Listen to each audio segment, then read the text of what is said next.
Growing a business is kind of tricky right now. Supply chains are squeezed, tariffs and trade policies are dynamic, and cash flow, it's tighter than ever. You need clarity to come out on top. Without it, you risk falling behind. If only you could hop in the DeLorean and see the future, right? Thankfully, there's NetSuite by Oracle. NetSuite has real-time forecasting to help you move ahead with confidence. This is your AI-powered business management suite and the #1 cloud ERP. Trusted by over 42,000 businesses, NetSuite brings accounting, financial management, inventory, and HR all under one roof. It's your single source of truth, giving you the data and control you need to move quickly. And with AI built in, you can automate the busy work and focus on strategy. NetSuite helps you see what's stuck, what it's costing you, and how to pivot fast. If I were running a business with a lot of moving parts, I'd use NetSuite for full control over everything. Tame the chaos with NetSuite. If your revenues are at least in 7 figures, download the free ebook, Navigating Global Trade, 3 Insights for Leaders at netsuite.com/SPI. That's netsuite.com/SPI. The perfect product launch. It's the goal for every brand marketer. High heat, fast sellout, and fans posting recipes like trophies. What do Sydney Sweeney's soap drop, Taylor Swift's tickets, and your next launch have in common? Well, they're not bought, they're bragged about. Fanfare turns your drop into a moment. Fanfare cues real fans, blocks bots, and builds launch experiences worth screenshotting. Want hype without the heartbreak? Get Fanfare's 5-step hype drop playbook with our proven success formula and make your next launch unforgettable at fanfare.io/playbook. Again, fanfare.io/playbook. Congrats, your business is doing great. All your hard work is paying off, but you need help like now, and you have to hire fast. How can you hire amazing candidates quickly? Easy. Just use Indeed. When it comes to hiring, Indeed is all you need. Stop struggling to get your job post seen on other job sites. Indeed sponsored jobs help you stand out and hire fast. And with sponsored jobs, your posts jump to the top of the page for your relevant candidates so you can reach people you want faster. And it makes a huge difference. According to Indeed data, sponsored jobs posted directly on Indeed have 45% more applications than non-sponsored jobs. One of the things I love most about Indeed is that it has one of the largest databases of job seekers, giving employers access to a wide range of candidates. And with job alerts, I get notified when new candidates apply. And with Indeed sponsored jobs, there's no monthly subscriptions, no long-term contracts, and you only pay for results. So how fast? Well, in the minute that I've been talking to you, 23 hires were made on Indeed, according to Indeed data worldwide. There's no need to wait any longer. Speed up your hiring right now with Indeed. And listeners of this show will get a $75 sponsored job credit to get your jobs more visibility at Indeed.com/smartpassive. Just go to Indeed.com/smartpassive right now and support our show by saying you heard about Indeed on this podcast. Indeed.com/smartpassive. Terms and conditions apply. Hiring, Indeed, is all you need. This is the Smart Passive Income Podcast with Pat Flynn, session number 262. Hook it up. Welcome to the Smart Passive Income Podcast, where it's all about working hard now so you can sit back and reap the benefits later. And now your host. When it comes to his oatmeal, no berries. No thank you, Pat Flynn. While DIY website tools are everywhere, most fall short on design and performance. Hit publish. Framer ships your site worldwide in seconds. No code, no compromises. Framer is a powerful, user-friendly platform that delivers developer-level results without writing a single line of code. Make your designs move and convert with Framer. Framer brings your site to life with powerful animations, dynamic content handling, and a design-first approach that helps your site stand out. Framer is the design-first, no-code website builder that lets anyone ship a production-ready site in minutes. Browse hundreds of pixel-perfect templates or even design something of your own on a totally blank canvas. Add bold animations like appear effects, text effects, scroll and looping animations, and much more in seconds. And it's free to start. The built-in AI handles the heavy lifting of generating starter layouts and can even translate your entire site to any language. On the back end, you'll get responsive breakpoints, built-in hosting, a flexible CMS, and privacy-friendly analytics. Ready to build a site that looks hand-coded without hiring a developer? Launch your site for free at Framer.com and use code SPI to get your first month of pro on the house. That's Framer.com, promo code SPI. Framer.com, promo code SPI. Rules and restrictions may apply. Hiring shouldn't be a hassle or a drain on your budget. Upwork is your one-stop shop to find, hire, and pay top freelance talent, saving you time and keeping costs in check all in one place. Companies at every stage turn to Upwork to get things done and find more flexibility in the way that they staff key projects and initiatives by assessing a global marketplace filled with top talent in IT, web development, AI, design, administration support, marketing, and more. And I've personally used them myself and can vouch for them. Posting a job on Upwork is easy. With no cost to join, you can register, browse freelancer profiles, get help drafting a job post, or even book a consultation. From there, you connect with freelancers that get you and can easily hire them to take your business to the next level. Upwork makes the entire process easier, simpler, and more affordable with industry-low fees. Post a job today and hire tomorrow with Upwork. Visit Upwork.com right now and post your job for free. That is Upwork.com to post your job for free and connect with top talent ready to help your business grow. That's UPWORK.com, Upwork.com. Go there now. Yo, what's up, everybody? Pat Flynn here. Thank you so much for joining me in this session of the SPI podcast. This is 262. And first of all, I just want to thank everybody who has left a review on iTunes. It's super encouraging, and I'm just honored that you would take the time to do that. So thank you very much. Now, today we have a great guest on, an author of a book that I picked up, and I picked it up specifically for something that I'm working on. So a lot of you might have seen on the blog, recently I've been working on a physical product. This isn't a book about physical products, but it's a book specifically on how to create habit-forming products that people are going to use over and over and over again, and often subconsciously continue to use those things. This book is called Hooked, authored by Eyal. That's Nireyal, and he has a great website also for his for everything he's got going on. Actually, NIR and FAR, so near and far. And actually, it's a great interview because we go over the structure of exactly how one can create habit-forming products. And for the product that I'm working on, you'll find the links to the posts that I've been publishing on SPI. We're doing one a month for a while now, related specifically to that new experiment that I'm working on. It's a total different ball game than anything I've ever done, completely out of my wheelhouse, which is why I'm doing it. That's what I love to do. Just try new things, experiment, see what works and see what doesn't. But along the way, I like to research and interview and talk to people who have done it before or have created things and resources that can help me, and that is why I'm interviewing Nir today. So here's Nir, the author of Hooked, and sit back and enjoy. Here we go. Hey everybody, what's up? I'm so happy to welcome the author of an amazing book I just finished called Hooked, How to Build Habit-Forming Products, and this is none other than Nir Eyal. He has a blog also at nearandfar.com, which is awesome. So Nir, thank you so much for coming on the show. I'm really excited about this. Thanks for being here. Thanks, Pat. It's a pleasure to be here. I really am glad that you asked me to come and chat. Yeah, well, I'm glad you had the time today. You know, how to build habit-forming products. I think this, for any entrepreneur, no matter what they're doing, whether it's building apps or creating a website, they want to build things for their audience that create habits, meaning people will continually come back again and again and again. When I read the title of this, I was like, is this really something that can be sort of formulated? Or I thought it just kind of happened randomly, but you broke it down, and we're going to get into that process today. So guys, stick around. This is going to be great information. But before we get to that, Nir, I just want to talk about you really quick. And, why don't you tell us what it is that you do? How did you get to where you're at today, and what inspired you to write Hooked? Sure. So let's see. So I started a couple of tech companies, the last of which was in the advertising and gaming space.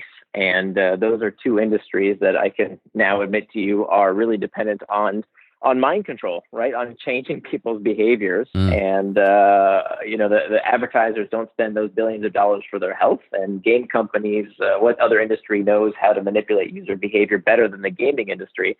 And so I kind of had this front row seat learning about these psychological techniques that companies use to change your behavior. And I wanted to figure out how to use that for good. How could the rest of us use these tactics to change customer behaviors, to get them to use products that we know would benefit them, right? Would really help improve people's lives if they would only give it a shot. And once they give it a shot, continue using it to help build healthy habits. And frankly, I didn't see any guidebook for how to do that. I didn't see any book on how to build customer habits. I saw a lot of interesting books for dinner party conversations, but not for a practical guide for how do I do this in my business. And so that's really the book I wanted to write. So after my last company was acquired, I had some time on my hands. I spent a lot of time in the Stanford library. That developed into a course that I taught at the Graduate School of Business and then at the Design School at Stanford. And then I wrote this book, Hooked, to kind of take all these learnings, combine them, and make them into a really practical book that every entrepreneur can use to make their business more engaging and habit forming. And I love that you mentioned use for good, because when I was reading this book and really started to realize that there was a formula here, I was like, wow, this is really powerful stuff. And then you, right when I was thinking about the whole, like, well, this could be used for bad, you had just dropped in a chapter about, okay, let's talk about why this is, should be used for good. There's like moral things that happen and ethics involved with this. And when you say gaming, when you first started out, did you mean like video games, right? Or did you actually mean like video games? Okay, so not like casino and that sort of thing, like, which also involves habit there's some. form. Yeah, habit formation, if not all out addiction. And thank you for reading the whole book. It's funny because sometimes people come up to me and said, "Oh, I read your book about addiction," and that's not what my book is about. So there's a big difference between addiction and habit formation. I don't recommend that anybody tries to addict people, because addictions hurt the user, right? These are compulsive dependencies on a behavior or substance that harms the user. So we would never want to actually addict people. But habits are a different story. Habits, we have good habits as well as some bad habits. And look, this is powerful stuff. I mean, I'm not going to beat around the bush here. I mean, this can be used to manipulate people in negative ways as well. But I think that by learning how these techniques work, one, we can build products and services that improve people's lives. We can help them build healthy habits, help them save money, help them exercise, help them eat better, communicate with their family, be more productive at work. I mean, these are all habits that technology can facilitate. And then two, on the other side, I think the other value of knowing this information is that, look, I'll share a little secret with you that a lot of people buy my book thinking, hey, they're going to build the next Facebook. And that's great. I love that entrepreneurial zeal. But what ends up happening at the end when they read the book, they realize, wait a minute, this is being done to me. Right? I am being manipulated. That Facebook and Instagram, now I understand why I keep using these products so much, why I keep checking and checking and checking. And of course, that's the first step to putting these technologies in their place and being productive in our own lives and not slaves to these technologies, to actually understand, wait a minute, there's some deeper psychology at work here that keeps us checking. I love that. Now, I remember when I was in college, there was a video game that I got hooked on for about 4 months, although you could call it an addiction because it did have a negative impact on my grades. It was called WoW, or World of Warcraft. And I remember in the first 5 minutes that I was playing this game that I knew I was going to be hooked, because there's all these things happening. And I'd love for you to speak on just like the first step, because obviously in order to use something over and over and over again, you have to use it once first. And with all the things fighting for our attention out there, it can be difficult to kind of get a person to even look at us, let alone, build a habit using our stuff. So what are the first steps in actually this whole process that you talk about?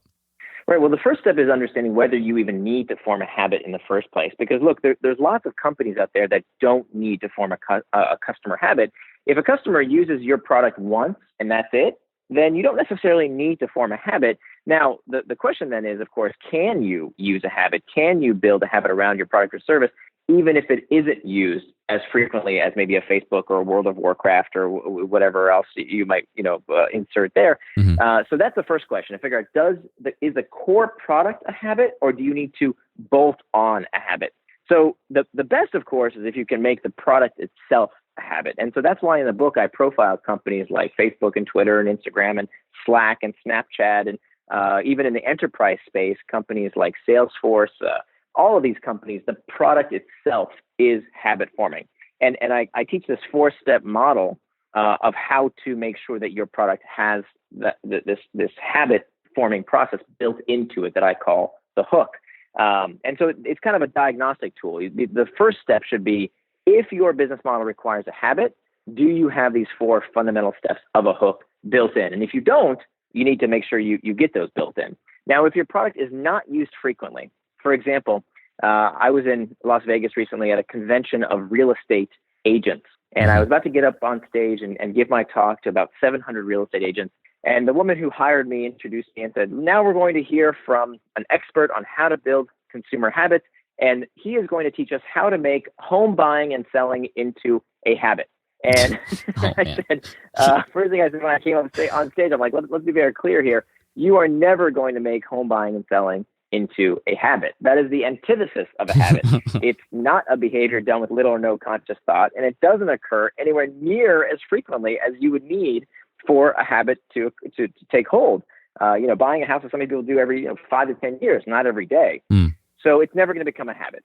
but I still gave my talk. You know, I've been working on this stuff for years and years, and it was fascinating because even though you wouldn't think home buying and selling can be a habit, these real estate agents, after I taught them this material, they came up later to me and they said, "Oh, I know what I'm going to do. I understand that home buying and selling is not going to become a habit, but I can form habits around my business." So, for example, one lady came up to me and she said, "I'm going to create a content habit. I'm going to create this habit around any time that people in my community feel uncertainty, what I call an internal trigger, this negative emotional state. I want them to turn to me for information about how to fix their financial problems." Is financial insecurity something people experience all the time? You bet it is. And they're constantly looking for a solution, for something to make them feel better about that problem. And so she started this content habit. And there's lots of companies. Williams-Sonoma is a great example of a company, doesn't have a frequently bought product, but has this habit of content creation. That's why we see this rise of content marketing today. The other thing you can do is to form a community habit. Another one of these real estate agents wanted to form this community of other people in his neighborhood who would share information and have a little community around what was going on in their neighborhood. Who was the football team playing? What new movies were opening up in town? What was going on in their community? So they formed this habit around a community of people.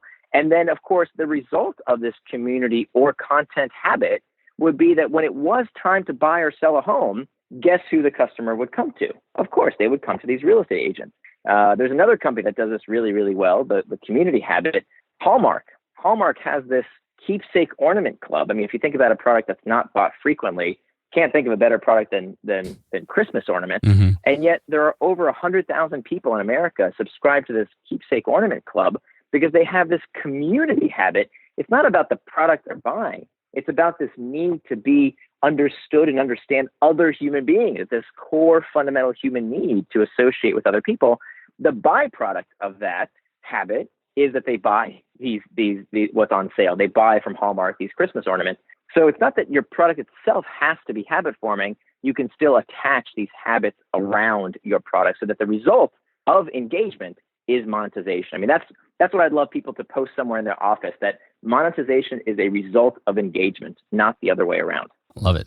And you had mentioned triggers earlier, which I know is a major point in your book. You had mentioned an internal trigger. I think the example you used in the book was, somebody who's just kind of strolling around. They see something interesting that they want to snap a photo of, and they just feel this internal need to want to share it with their friends and family on Instagram. There's other triggers too, right? Beyond just, kind of the internal stuff. So this is super important. I mean, so this is one of those concepts from consumer psychology, I think, that changes the way you view the world. That there is only one reason, and one reason only, that we buy anything, okay? The only reason we buy is to change our internal state, to modulate our mood. That's it. We are relieving pain when we use products and services. So your job as someone who makes stuff is to figure out what pain you're going to address. And if you're going to build a habit-forming product, you need to think of a frequently occurring itch. You need to think of something that occurs often enough in the user's life so that when they feel that trigger, your product is how they find relief. So I'll give you some examples of internal triggers. If you think about when you're feeling lonely, you'll open up Facebook, or maybe some people open up Tinder, right? When you're feeling uncertain, what do you do before you even think about it? You're already Googling. And when you're bored, where do you go? You go to YouTube, you check Reddit, you check stock prices, sports scores, the news. The reason these products are habit forming is because they have all attached to these frequently occurring itches, these internal triggers. And so that's the very first step. Before you build anything, if you're going to build a habit forming product, you have to be able to tell me what's the frequently occurring itch that people are going to turn to you to scratch.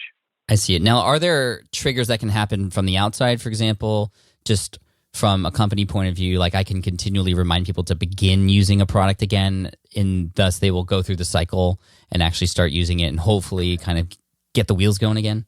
Absolutely. So there are two types of triggers, and the ones that people know most are most familiar with are what I call external triggers. These external triggers are things in our environment that tell us what to do next. Click here, buy now, play this. A friend telling you through word of mouth about a great new app or website or product you should try. All examples of external triggers. Now, the goal, what you have to do, the secret here, is to closely attach the external trigger to the internal trigger. This is the difference between a notification or a piece of marketing or something that comes to the user that feels like spam and that's annoying and just wastes your money, and something that actually gets a response. And the secret between something that feels like spam and something that feels like magic is one word. And that one word is context. Context is all about closely coupling the internal trigger and external trigger together. Paul Graham said that the secret of succeeding in business is to give people what they want. I would add to that the real secret to giving people what they want is to give it to them when they want it. I can't tell you what a rookie mistake it is, and I see it happening all the time, that app makers and product makers, they keep sending things to people on their schedule without thinking about the customer's schedule. When is your user, your customer, most likely to be in pain, and your product solves that pain? And there's so much we can do today. I mean, there's so much data that we can access, time of day data, place data, all kinds of information that we can try and ascertain when is a customer most likely to need our solution. And that's when we reach out, not just whenever we feel like it. Right. Now, triggers are obviously the first part, right? That's what kind of initiates. But, I see things all day that don't, get me to take action, like buttons here and advertisements here, and probably even internal triggers that happen that I just don't act on. So how does one get from trigger to action? Right. So big picture, the ultimate goal is to no longer require those external triggers. Right. When a company wins is when they attach their product's use to just the internal trigger, so that you don't need a notification or an email or something spammy to get you to open the product or the app. It's just the feeling, right? Boredom, loneliness, insecurity. Facebook doesn't tell me to open it. Exactly. That's the ultimate win. I mean, Facebook spends almost no money on ads. Have you noticed that? Yeah. Right? Almost no except money. For live video. You didn't see a Super Bowl commercial, right? I mean, very, very little money do they spend compared to their, companies of that massive size. Almost no dough do they spend on ads, because their strategy, and this is really a sea change when it comes to how companies are built today, their strategy is that the product itself is habit forming, right? That's what makes you remember to come back, is the association with a negative feeling. But after they do that, right, it's through the process of running you through these 4 steps, the next step being the action. The action phase of the hook is defined as the simplest thing that you can do to get a reward, the simplest thing you can do. So what these companies are specialists in is using this principle of the easier something is to do, the more likely you are to do it. So something as easy as just tapping on that notification and scrolling through your feed. That's it. That's the core habit for a product like Facebook and many other online products, is just opening the app and scrolling some kind of feed. That's the action. So your goal as a product maker is to figure out that repeat behavior, that habit. How can I make it as easy as possible?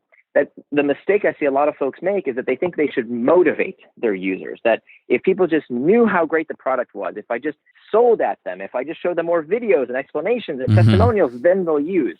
And it turns out that motivation is typically not the problem. The problem is usually ability. It's that the product is just too hard to use. Right, understood. Now, what really surprised me when I was reading your book was that there was, when we usually hear about habits, we usually hear things like, the person has to do it for 7 days straight or 21 days before it becomes a habit. And I don't know, maybe I missed it, but I don't think it was in there. And I'm curious to know why it wasn't, because we always hear that. And obviously I agree with the way that you've kind of framed everything here. And I feel like it's not as simple as saying, hey, just get somebody to do something for this many days and then they're in. Yeah, so it's a myth. That's why it's not in there. Okay. Because that's that. This magic number theory. Yeah, the magic number theory of 60 days or 25 days or 45 days. There's no magic number for the number of days you have to do a behavior for it to become a habit. What we do know that's backed by good research, that happens to be an urban legend, but what we do know from good research is 2 things when it comes to frequency of habit formation. Number one, the more frequently you do a behavior, the more likely it is to become a habit. And when you think about the habit forming potential of online products, right? How often do people use Twitter and Tinder and Facebook and Instagram? How often do people use these things? Well, multiple times a day. The stats are telling us that people check their home screen 150 times a day. So very, very high habit forming potential. The second thing we know is that the likelihood of forming a habit goes down precipitously if the behavior does not occur within a week's time or less. That seems to be the cutoff, that if you can't get your customer to do that key action within a week's time or less, you're kind of screwed. You have to figure out how to make a habit around the product, not make the product itself the habit. Got it. Okay, cool. Thanks for clarifying that and kind of just putting the foot down there. I think it makes perfect sense. Now, the next step, so we talked about triggers and then the action, that's sort of phase 2 here. Phase 3 now, which is one of my favorites and one of my favorite parts of the book is reward. I talk a lot about reward on my own site. Going back to the World of Warcraft example, I knew that this was going to be a game that I wanted to play because within the first 5 minutes, I was rewarded with level number 2, unlocked abilities, all these other cool things. But the way that you dove into it and talked about the different kinds of rewards was really interesting. Can you speak on rewards and the different types that are available to us product developers out there? Sure. So after we figured out the internal trigger, the itch that brings the customer has, the external trigger prompts into the action phase is the simplest thing the user can do to get the reward. Now it's time to actually give them the reward. So the goal of the reward phase is to give the user what they want, but that's not good enough. It's not good enough to just give people what they want. We also have to make them have some kind of uncertainty about what they might find the next time they engage with us. So why do I say that? Why isn't it good enough to just give people what they want? Well, there's a lot of research going back about 70 years now that finds that variability, that a bit of uncertainty increases engagement. So let me take you back to the work of B.F. Skinner, the father of operant conditioning. Skinner was a pioneer in this field, and what he did this very interesting experiment. What he did, he took these food pellets and he gave them to his pigeons at first whenever they pecked at a disc.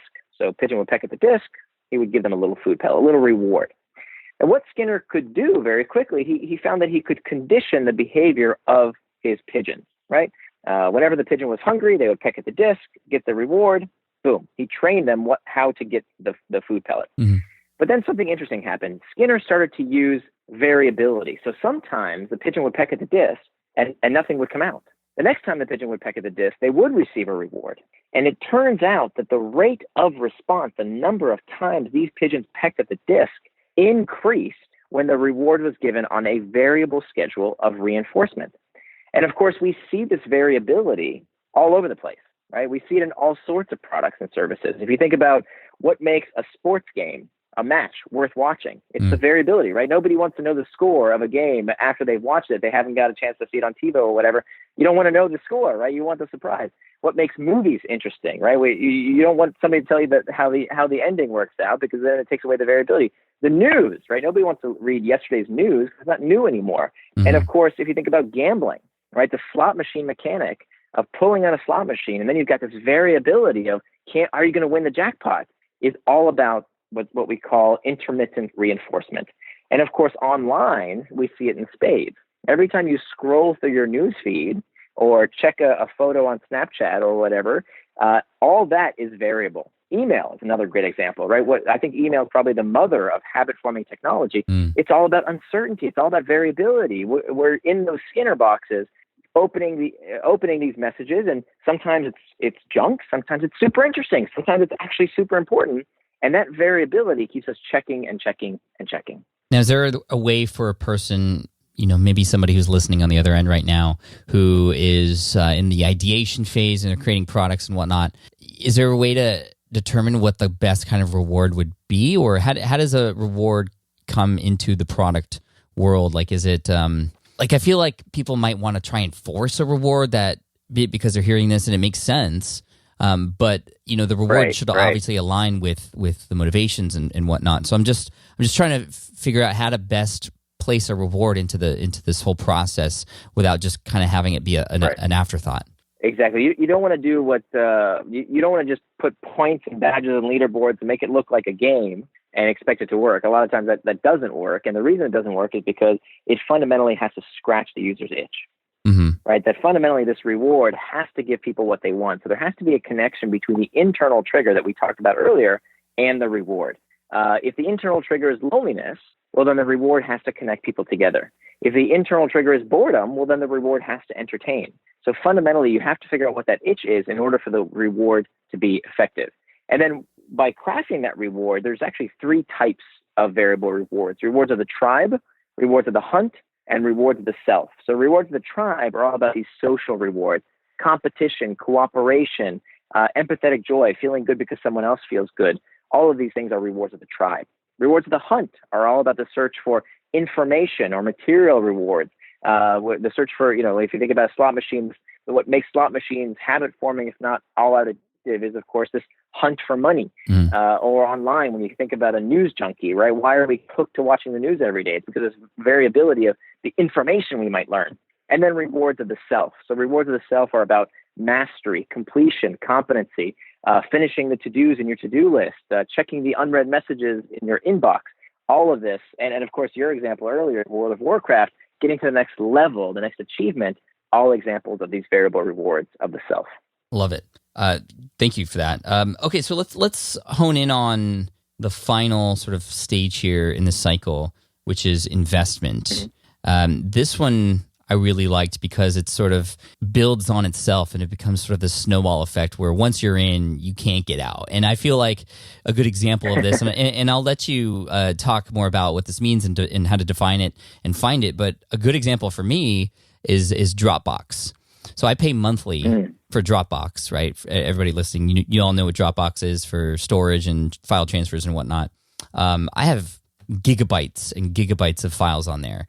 It would be crazy for me to not use that product anymore. I'm in there and I'm committed. It's become a part of my life. I'm invested in that product, and it's paying me back because it's helpful. So that's how this product is continually making month over month money from me, and tens of thousands of other customers too. So that's an example of that is what we're talking about, right? When we talk about investment.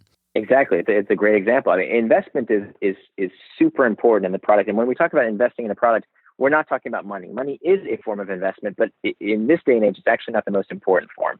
Investments are things that the user does to increase their likelihood of the next pass through the hook.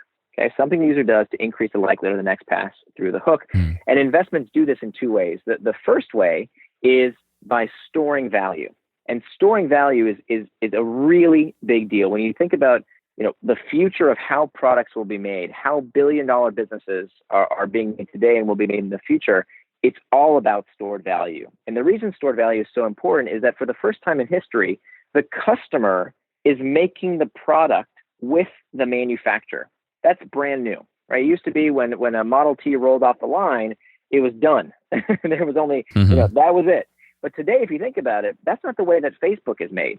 If you logged into my Facebook account, it would be completely boring to you, right? Because it's been tailored based on the investment I have made in the product, who my friends are, what I've commented on, what I've posted. All this data that I've given the company has co-created the product in real time just for me. That's a really, really big deal. So there's a few forms of this stored value. It can be data. It can be content. For example, the example you gave of Dropbox, the more content you uploaded, the more valuable it becomes over time, the more likely you are to return. Followers. So for example, the more followers I have on a platform, the more valuable it becomes a way for me to reach my audience. Reputation and skill. So all of these things, the more I accrue, the more investment I put into the product, the harder, the stickier it becomes to leave, even if, think about this, even if a better product comes along. I mean, if there's one myth I want to smash, it's that it's not the best product that wins. Many people in business today think, well, we'll just make the best product and customers will come beating down our door. And I'm here to tell you that's not good enough. That the graveyards of Silicon Valley are full of companies that had the best technology, but that's not good enough. You have to own the monopoly of the mind. You have to be the first product that customers think of. That's who carries the market. So the first way that investments increase the likelihood of the next pass is through stored value. The second way is by loading the next trigger. So when products can have you do something on you as a user, something that you do to bring yourself back. So for example, take Pinterest. Every time I post something to Pinterest or comment on something, and this example can go for any number of platforms. You can substitute WhatsApp or Slack or any kind of messaging type system that has that interface.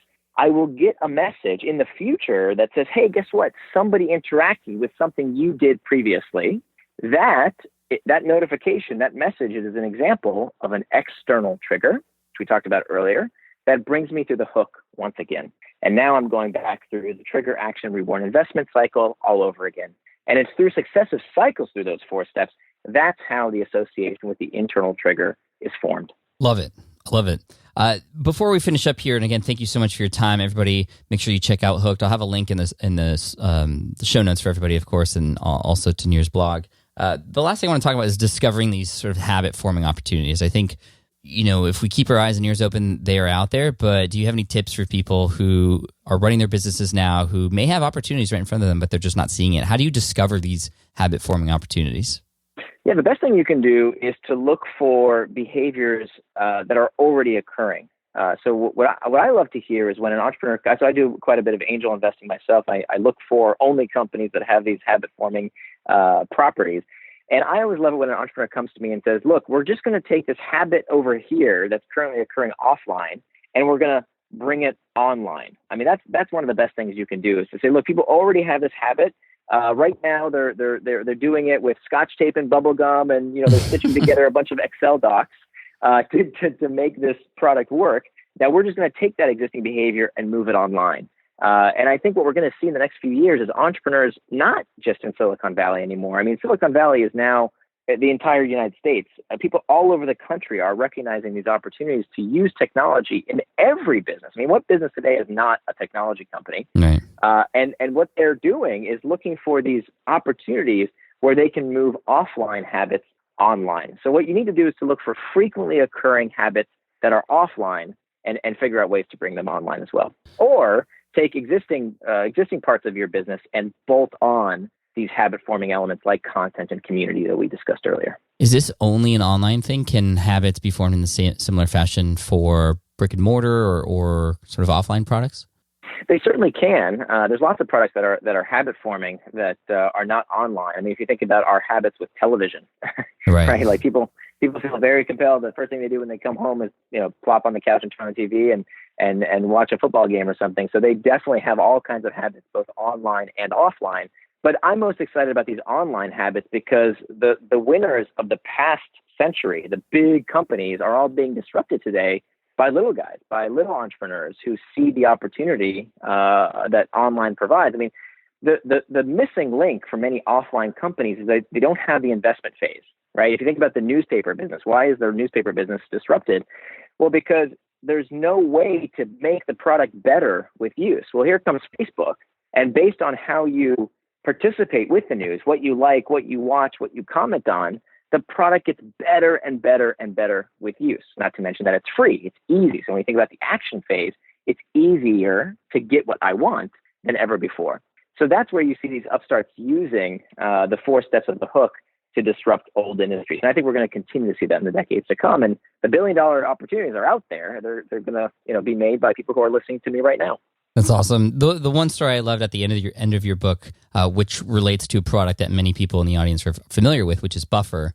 You had talked about how Joel, the founder, kind of discovered this thing he was doing all the time, but it was just kind of cumbersome, and he turned that into Buffer, which is obviously sharing information that you find just with one click, essentially through social media, and that's where Buffer came from. I'm on barometrics.com right now looking at their numbers, and they are now at over $1 million monthly run rate, which is just incredible. And it's all because he just kind of discovered this itch that he had, and he solved it, and he turned it into a habit. So I think just wanted to inspire everybody out there. It doesn't need to take very much to go and find these things. You just have to kind of have a creative and open mind, and sometimes they're just right in front of you. Right, and to touch on that, that's one of the points that I make in the chapter in the book around the morality of manipulation, is that when I talk about in this chapter around how do we use this stuff ethically, how do we make sure that we apply these techniques for good, and there's this 2-part test I give of number one, you have to look at yourself in the mirror and ask yourself, is what I'm working on materially improving people's lives? And that's something that only you can answer. And the second question, to your point about Buffer, is you have to ask yourself, am I the user? Okay. Am I the user? And the reason I do that, by the way, the reason it's a 2-part test, that it's not good enough just to work on something that you believe materially improves people's lives, that you have to actually be the user yourself, is that I want you to break the first rule of drug dealing. Do you know what the first rule of drug dealing is, by the way? I don't, unfortunately. That's probably a good thing. The first rule of drug dealing is never get high on your own supply. Okay. So I'm making you break the rule. Why? Because if there are any deleterious effects to what you're doing, if what you're building can actually hurt people, guess who's going to be the first person to know? Right. You are, because you're the user.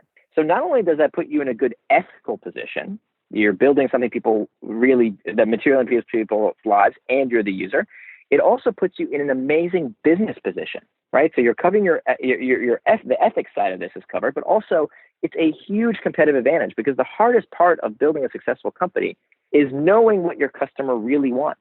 And what better advantage can you get than building something you yourself need to exist in the world? And when you think about Google and Facebook and Instagram and WhatsApp and Slack, every single one of these companies was founded by an entrepreneur who met this criteria of building something that they believe materially improves people's lives and they are the user of. Drop the mic. Love it. Nir, thank you so much for coming on and sharing this with us. I think everybody's going to be really excited to pick up this book and check it out and see how you can build habits into the product that you're offering. And so one more time, Nir, Nir, and far.com for your blog. And then where would you prefer people pick up the book? Just on Amazon? Yeah, anywhere they'd like. If they want an autographed copy, they can get that at my blog. If they want just an Amazon copy, of course, that's available there. And just a quick note that on my blog, Nir and Far, Nir spelled like my first name, Nir, and far.com, there's actually a free workbook if you want to give this a spin. And I have this free workbook that you can actually work through the steps to identify whether your product has the potential to be habit forming. You can get that right on my blog as well. Awesome. You rock, man. Thanks for coming on, and we appreciate you. My pleasure, Pat. Thank you so much. All right. I hope you enjoyed that interview with Nir. Again, you can find him at Nir and Far, Nir, and far.com. And we'll have all the links on the show notes, like I said earlier, smartpassiveincome.com/session262. And like he said, there is a workbook that you can check out there as well, which is super cool. So thank you so much. I appreciate you, and look forward to next week's episode. It's honestly one of the best episodes we've recorded in a while, and that's with a previous guest who has come on and just blown me away, giving us the strategy on how to actually ladder up in your business. So really starting small and niched down, like we've always talked about, the riches are in the niches, but then how do you scale up from there? He gives us a blueprint for how to do that. So look out for that next week. Until then, keep moving forward. Love you guys. Thanks for all the reviews, and I appreciate you. Subscribe. Bye, guys. Thanks for listening to the Smart Passive Income Podcast at www.smartpassiveincome.com.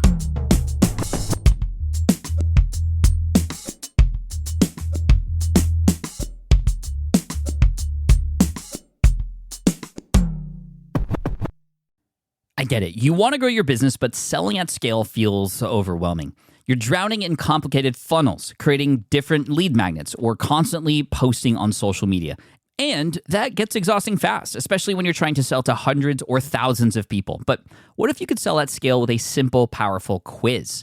A score app quiz or assessment asks your audience key questions and gives them instant personalized results based on their answers.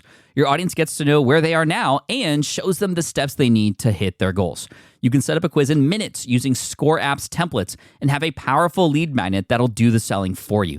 The best part is your audience actually wants to take this quiz, and you build huge amounts of trust before you even make a single offer. No hard sales, no chasing leads, just value at scale.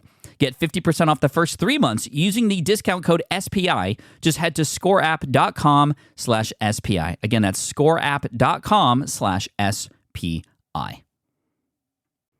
Hey there, quick pause here because I have to tell you about a tool that completely transforms the podcasting workflow. Riverside. I get it. I used to juggle multiple platforms just to record one podcast episode. It was exhausting. Zoom for recording, Audacity for editing, and then a bunch of different apps just to create clips and social posts. I've tried other ones as well. They were okay, but they were clunky and super time consuming. That's where Riverside has massively helped. I can do it all in one place: recording, editing, repurposing, one platform, one streamlined flow. I just log in, record with my guests no matter where they are in the world, and just like that, studio quality audio and high resolution video all in one. And get this, even if your Wi-Fi glitches, Riverside records locally on your device so everything sounds and looks crystal clear. But here's my favorite feature: Riverside's AI editing tool. You can remove silences and filler words with just one click. Hours saved. With Magic Clips, Riverside also automatically finds the best moments and turns them into ready-to-post videos for YouTube Shorts, TikTok, Instagram, all without the extra editing. So if you're looking to level up your production quality and simplify your workflow, go to smartpassiveincome.com/Riverside and use code SMART to get 1 month free on the Pro plan. That's smartpassiveincome.com/Riverside, promo code SMART. It's built by creators for creators, and I think you're going to love it.